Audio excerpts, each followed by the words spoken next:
κοτόπουλα, δικέφαλα, ναι κεφαλά. Έχουμε πάρτι εδώ.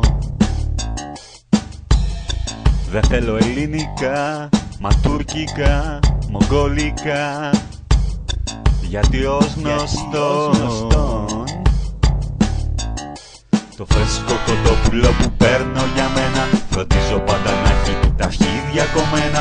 Το φρέσκο κοτόπουλο που παίρνω για μένα φροντίζω πάντα να έχει τα αρχίδια κομμένα. Το φρέσκο κοτόπουλο που παίρνω για μένα φροντίζω πάντα να έχει τα αρχίδια κομμένα. Το φρέσκο κοτόπουλο που παίρνω για μένα φροντίζω πάντα να έχει τα αρχίδια κομμένα.